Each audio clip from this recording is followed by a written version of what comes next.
Hey, thanks for checking out the video.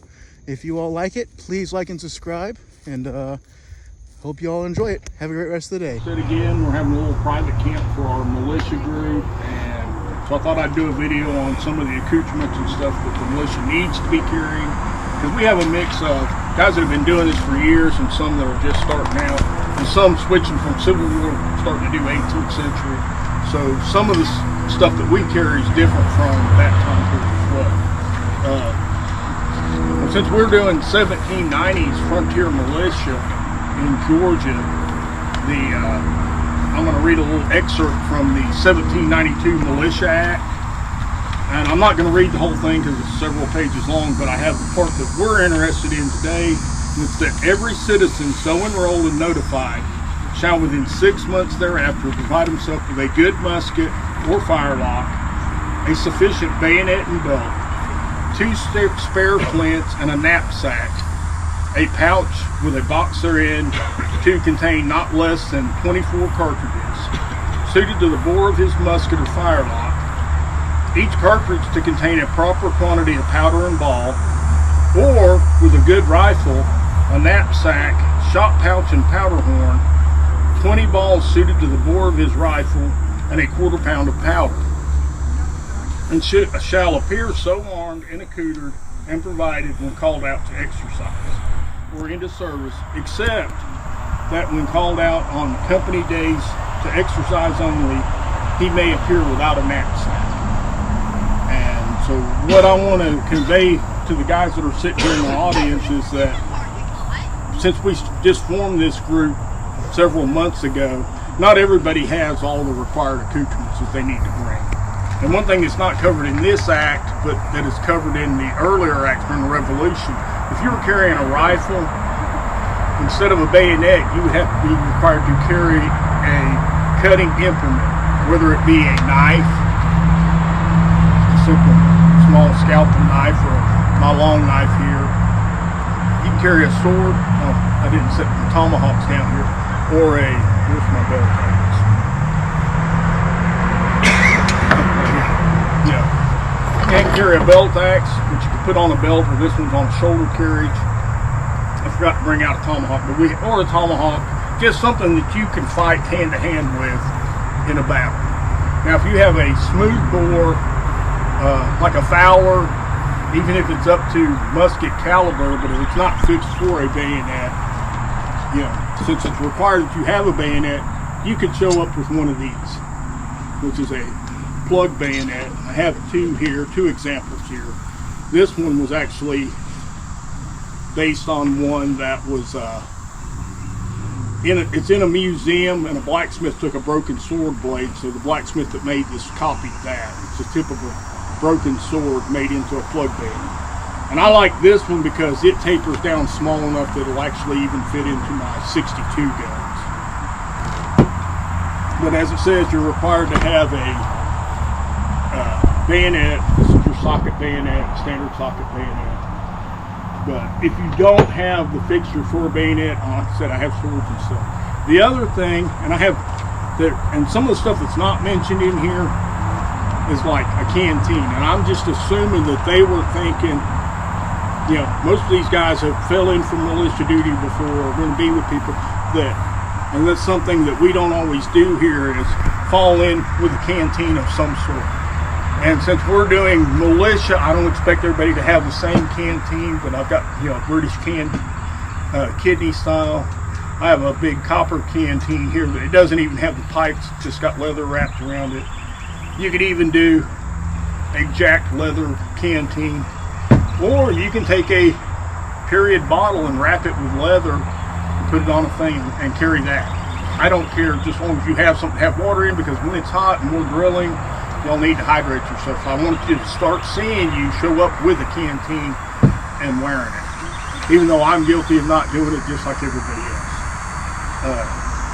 The other things that are required is a cartridge box of at least 24 round, which would be like your basic military one like this, British one. I've got a British 36 round. Since we're basically only going to be firing blanks, even though if you carry a powder horn, In Tennessee, Georgia may be different. In Tennessee, you're not even allowed to go in the state park with powder in your powder horn. Actually, you're not even allowed to bring powder in yourself. They issue you cartridges. That's why I prefer the guys to use a cartridge box when we're drilling. And I don't care if it's a little 9-round belly box like my personal one. Since I'm usually commanding, I usually don't shoot, but I like to have a few cartridges for demonstration shooting. I've got a British, French, and Indian War belly box here, and during the Revolution they would put shoulder straps on these, issuing off that. I've got one like that. There's another little belly box that I made with the stuff in the back. And then I've got my big, this is what I use actually to dispense cartridges to the guys. It's got a double block. It's the 1777 raw pattern with a double block. You can put 18 cartridges on top and 18 on the bottom for 36 rounds.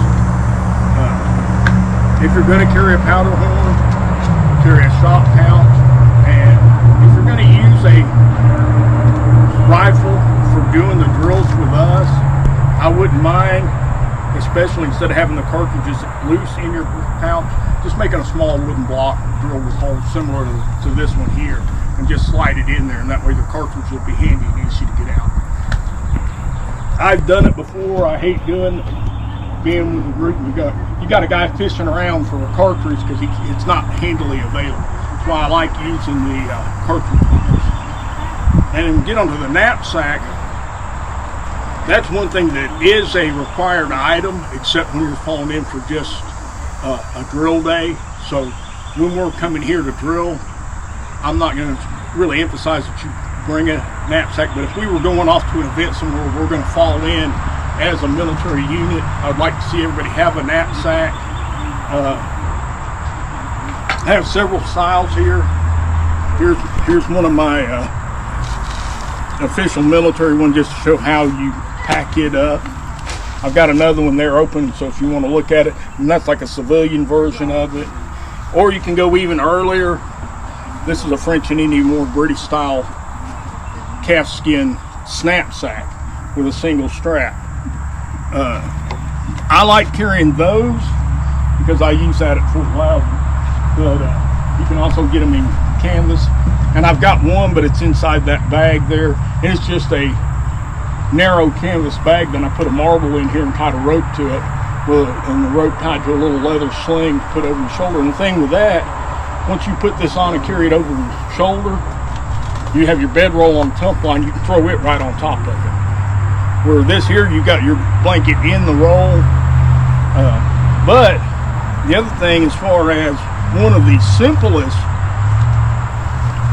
knapsacks that you can come up with, now these have just a single strap that you can either put across your chest or sling it over one shoulder. That one right there is basically the same style as this, slightly different, modified. I think it's a little bit later, but it is set up with the double shoulder straps. And I'm thinking this one may actually be a little bit, it may be 1790s and later, I'm not sure. But one of the simplest styles, and this goes back especially to the Revolution, especially a lot of the militia units, it's basically a haversack envelope with two narrow straps on it. So if you've got a haversack, a bigger haversack you want to use, for someone like you might want to have one made bigger and have it go over your shoulders. I have another one that's that style right here, and it's reinforced with leather. They put leather on the bottom, sewed a leather piece inside to attach leather straps. And you hear that rattling, I've got pewter plates in here. That's where I carry my mess kit. Something like that.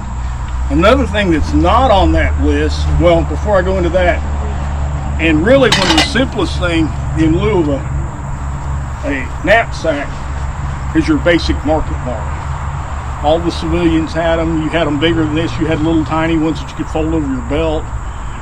Bigger ones than this, and you put stuff in either side and put a twist in it, and then you could put it on a pack saddle. That's why they call it a market wallet, because they would put whatever they were taking to market on the back of the horse. But you can do that, and then you can either throw that over your bedroll that's on a strap on your shoulder and carry it behind you, or you can just throw it over your shoulder. this was actually for civilian use. This was more common than any other bag on the frontier, even in the cities and stuff. And then a haversack, it doesn't say anything about haversacks, but your haversack is just a small bag. You wear it on your left side, canteen on top of it, and that was to carry your mess kit, food stuff like that. And that's really about all I have. Well, one thing, you know, I'm going to talk about this for just a minute. Something I would like to see some of you guys do. I know Eddie has some Warren stuff. The guys that have been doing this a while have something like this. You know, if you're called up for militia duty, you may or may not be getting put into a mess where they would all cook together. But if you're going out on a patrol by yourself, you might want to have just a little boiler type pot. This one has one of the candlesticks I was looking for last night, and it's got some stuff in the pot. Well, I've got a small spyglass and my rum ration. So you carry this in a small bag. You can throw it in your backpack, your knapsack, which is basically a backpack, or in your haversack, carry it with you. And I'm not saying you should have this every time you show up, but you know, some of you guys want to do it because we may want to try and do a trekking event. We talked about doing one last year and that didn't happen, but we still may try to attempt it. Partly it didn't happen last year because I got knocked off a ladder and sprained my ankle, and I said, I ain't walking out in the woods with y'all. But anyway, and I gave you this list on this paper with what is required, and I also put a list on there, and I pretty much covered everything in bayonet. That earlier militia requirements were to have some cutting implement, whether it be a bayonet or not. Because when you get into the French and Indian War and stuff, they weren't really specifying that what the gun they had was a musket. And basically a musket's just your military arm that you can fix a socket bayonet on. So most of those guys would show up with Fowlers, and they're all different calibers. Another thing, and I didn't put it in here because it does mention the rifles. One of the caveats in the 1792 was that within 5 years they wanted everybody to have a military style musket and bayonet. And so in 5 years they were going to require you to have that instead of a rifle. And that gave people 5 years to get their arms and stuff together. So do we have any questions? Okay, and if y'all want to come up and look at this stuff, I'll leave it up here for a little bit. And thank you. Thank you.